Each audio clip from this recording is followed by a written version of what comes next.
Soc l'electró de l'Electra. Aquest any us donaré consells per estalviar i fer un ús eficient, segur i sostenible de l'energia. Seguiu-me al meu blog energiaeficientblogspot.com. L'Electra, la teva energia.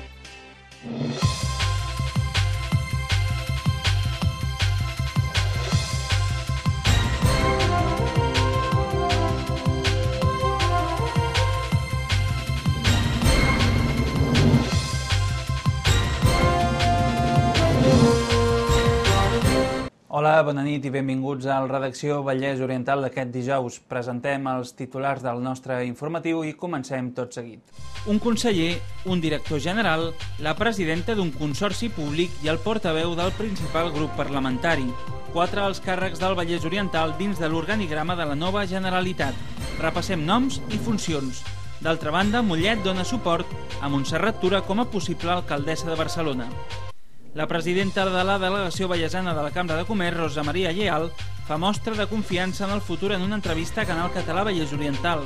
Lleal va ser nomenada fa un mes i assegura que cal ser imaginatius i optimistes per sortir de la crisi. La Fundació l'Art compleix 10 anys durant aquest any 2011 amb nous serveis.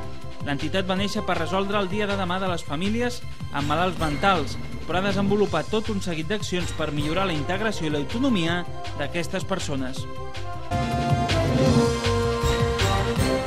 Ja fa gairebé 2 mesos que es van celebrar les eleccions a Catalunya i, per tant, ja fa gairebé 2 mesos que les va guanyar Convergència i Unió. En aquest temps s'ha escollit un president, Artur Mas, que ha format el seu govern i també s'han fet altres designacions dels càrrecs. Repassem tot seguit quins membres de la nostra comarca, quins vallesans, formen part de la nova estructura organitzativa de la Generalitat. Convergència i Unió guanyava de forma holgada les eleccions catalanes el passat dia 28 de novembre. Ho feia a tota Catalunya i a totes les comarques. Dins del Vallès Oriental ho feia també a tots els municipis tret de la Llagosta.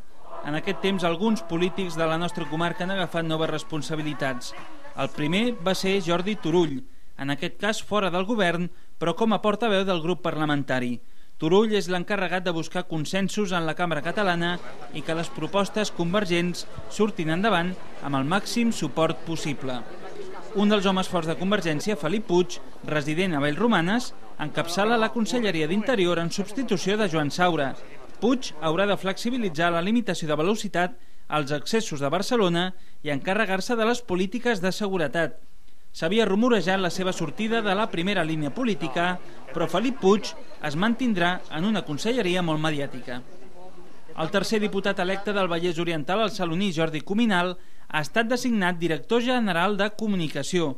Cuminal ha d'engraçar les relacions entre el govern i els mitjans de comunicació, una tasca que fins ara feia la Federació Nacionalista, el controvertit David Madí. En una segona línia també hi ha altres nomenaments. Un d'ells és el de la santfustenca Ivonne Griley, vinculada a la Plataforma per la Llengua, ha estat nomenada aquest dimarts presidenta del Consorci per a la Normalització Lingüística. La que va ser alcaldessa de Mollet durant 16 anys i consellera en els 2 governs tripartits, Montserrat Tura, ha fet una nova aposta política. Assenyala que ara vol ser alcaldessa de Barcelona. Abans de fer-ho i d'enfrontar-se a les eleccions del mes de maig, haurà de guanyar unes primàries a l'actual alcalde socialista de Barcelona, Jordi Hereu. Des de la redacció Vallès Oriental hem sortit a la seva ciutat, a Mollet del Vallès, on viu i continua dient que viurà passi el que passi en les eleccions, a veure què en pensen d'aquest salt polític de Montserrat Tura. Directora d'Hospital, alcaldessa de Mollet, consellera d'Interior, consellera de Justícia i ara alcaldessa de Barcelona. Montserrat Tura vol liderar el projecte socialista a la capital catalana. La setmana passada va fer oficial la seva presentació a les primàries socialistes que disputarà el proper dia 19 de febrer en una votació oberta a militants i simpatitzants. Montserrat Tura ha fet gala durant tota la seva carrera política de molletana. Ara assegura que continuarà vivint a la ciutat vallesana, passi el que passi en les primàries. De fet, el dia que va presentar la seva precandidatura es va definir com la filla de Campinyonaire de Mollet. L'exalcaldessa ha mantingut sempre el contacte amb la seva ciutat, on és molt estimada. De fet, la majoria de molletans entrevistats a la redacció Vallès Oriental defensen la seva candidatura. Claro que sí, y donde quiera que se ponga porque ha sido siempre muy buena. Ha sido siempre una persona que ha hecho mucho, las cosas como son, invertir por lo menos cuando con los pensionistas. Lo ha sido en todos los puestos que ha ocupado, tanto de alcaldesa como en la Administración de Justicia. Es un gran político y una gran persona. Hombre, para mí también me parece para Barcelona demasiado. Para ella, me parece, ¿eh? Si es igual que su tío, si es igual que el tío suyo, de puta madre. El que murió fue ministro. El gallo de la Constitución, que también la hizo. Si es ese, cojonudo. Si se presenta por Barcelona, Barcelona será mucho más grande. Será mejor. Y será mejor. Es una señora muy capaz y muy lista. Yo te digo la verdad, yo desde que la conozco y llevo 45 años, 50 años aquí en Mollé, su tío era el número uno, ha sido siempre, un tal Solertura. Y era el padre de la Constitución, aparte que había hecho sus cosas, sus pinitos antes, tuvo que estar en Francia, tuvo que estar retirado aquí. Y viene de gente ascendencia de Mollé, de la gente que ha sido mandataria aquí en Mollé. Gente que puede valer lo mismo para Barcelona que para Mollé. Es una mujer que vale, ¿eh? A mí Joaquín está contenta porque a su hijo lo quiere con delirio. Le ha dicho que cuando vaya para allí, que lo lleve a donde está ella. Mira, Mollé está por ella, sí, no por ella, sino por su administración de ella, que puso a Mollé, que quería que fuese más grande que Granollers, pero no podía ser. Pero para mí, si sale de... yo la votaría. Mi voto sería para ella. Muchas cosas no las ha hecho bien, otras puede que sí. Son formas de pensar. Yo no estoy descontenta de ella, porque a fin de cuentas yo no le he pedido ningún favor, porque no me ha hecho falta. Ahora, si me hubiera hecho falta, pues a lo mejor sí que me lo hubiera hecho. Sí que le pedí un favor y me lo hizo, para otro alcalde de Badajoz. Y ella me llevó al ayuntamiento y le dijeron, darle estas cosas a esta chica. Y me dio unos recuerdos para llevárselo yo al alcalde de Badajoz. La alcaldesa allí a Santa Marta. Sí, y yo le traje a ella lo mismo. Es una persona trabajadora que habla con la ciudadanía y con la gente como si fuese otra persona más y trabaja por el pueblo.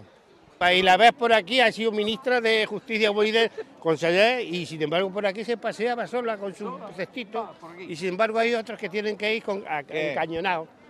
Ha sido una grandísima alcaldesa para Mollet, una mujer que Mollet la puso, ella la que la ha puesto así, porque Mollet, lo primero, esto no era nada, y ella sí lo que se encargó de que Mollet fuera Mollet como lo que es. Hombre, yo pienso que no hay que tenerlo en cuenta, lo importante es que un alcalde pues trabaje por el pueblo y haga lo que tenga que hacer. Que viva más aquí o más allá, la mayoría de los políticos suelen vivir en torres, en urbanizaciones o en otros pueblos aledaños, no tiene nada que ver una cosa con la otra. Creo que lo importante es eso, sobre todo que lo hagan bien. Un alcalde siempre que lo haga bien para el pueblo es un alcalde número uno, siempre. Ahora, lo que hay detrás es lo que hay que mirar siempre, los hechos. Pero que el que siembra recoge, esa mujer ha sembrado i puede recoger. I aquests dies hem tingut també una conversa amb una altra persona important de Mollet del Vallès. En aquest cas és el síndic personer de la ciutat, Vicenç Vilà, que la setmana passada presentava la seva memòria relativa a l'any 2010. Vicenç Vilà és un dels 3 síndics del Vallès Oriental. A través d'una entrevista hem pogut conèixer millor com és la seva tasca i també en què falla tant la ciutadania com l'administració. Vicenç Vilà presentava el dia 10 de gener la seva memòria relativa a l'any 2010. Es queixava que l'administració local el responia tard i malament i avisava a la ciutadania i l'Ajuntament de Mollet que les normes de civisme o de soroll estan per complir-se. Així mateix assegurava que calia remar plegats per lluitar contra l'atur i la crisi.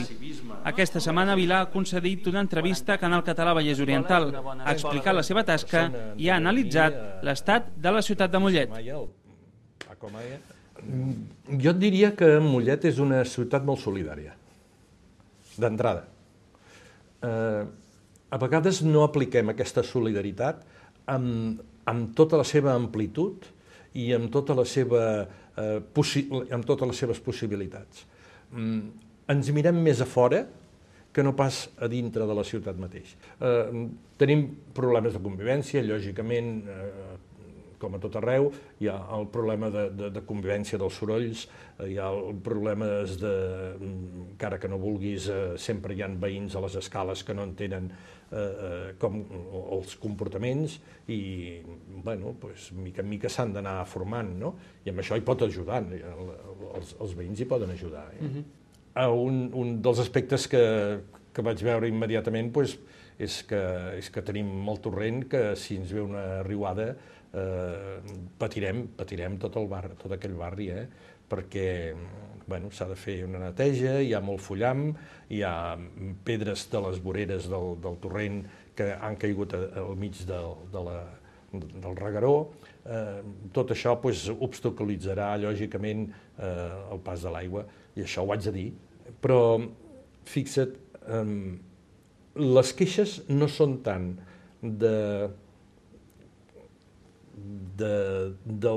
d'un fet concret com d'una manca de resposta.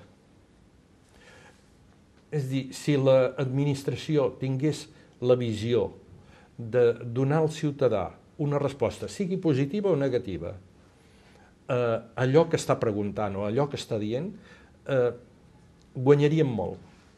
Moltes vegades, més que queixes, rebem consultes. I d'això n'he fet palesa en la meva memòria. Vull dir, de les 120 i tantes persones que han passat per al despatx durant aquest any, creient-se que venien a portar una queixa, n'hi ha hagut 80 que han sigut consultes. Realment queixes només n'hi ha hagut 40. Em toca ser a vegades corcó, em toca ser corcó, no voldria ser-ho, però és l'única manera a vegades d'obtenir una resposta que el ciutadà està reclamant.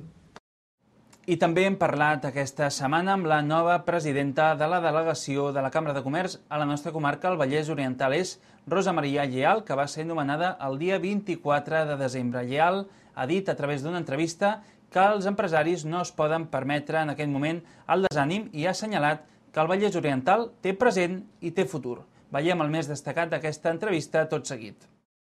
Crec que la Cambra seguirà fent les mateixes feines, el que passa que haurà de buscar la manera de financiar-se pròpiament com una empresa privada, i llavors haurà de buscar els recursos. És el que ha de donar la força a la seva empresa i a la gent que està amb ell per tirar endavant, i és el que ha de donar les idees per poder anar fora. Vull dir, un empresari pessimista és un empresari que té molt poc recorregut. Potser a casa no hi ha números ara per quadrar i s'ha d'anar a vendre fora per poder quadrar-los de casa. Està clar que si no vas a vendre fora, si hi ha el mercat, no es vendre només al costat de casa teva, sinó que s'ha de vendre a tot arreu. Hi ha molts laboratoris que s'instal·len aquí al Vallès perquè tenen fabricació a la vora, tenen producte químic a la vora. Vull dir, al final, encara que ens sembli que comprar fora és... Tots comprem a fora, clar, sigui molt fàcil. Vull dir, si pots comprar a la vora, és molt més barat. S'ha de buscar, potser no obrir cada diumenge, sinó, no sé, fer-ho d'alguna manera que se'n benefici la roca, no la roca, sinó les persones que van, que poden anar els diumenges, però que la tendeta de costat de casa o les tendetes urbanes és que són necessàries. Entens? Tot el que sigui poder facilitar la comunicació amb les comarques, amb el reste, és boníssim. L'important és obrir-te, no tancar-te. He aconseguit que les empreses que deien que bé, ara no hem de pagar la quota, paguin la quota i facin servir la cambra. I que realment la cambra sigui una eina que els empresaris estiguin contents de fer-la servir i de pagar-la. Que abans potser no la feien servir i a més estaven descontents. Segons dades oficials, 2 de cada 100 persones a Catalunya tenen o pateixen alguna malaltia mental. La seva integració social i laboral és molt complicada i més en els temps que corren de crisi econòmica. Ara fa 10 anys, a Llinars es va crear una fundació pensant i preparant el dia de demà d'aquestes persones. Què passaria el dia que, per exemple, els seus pares ja no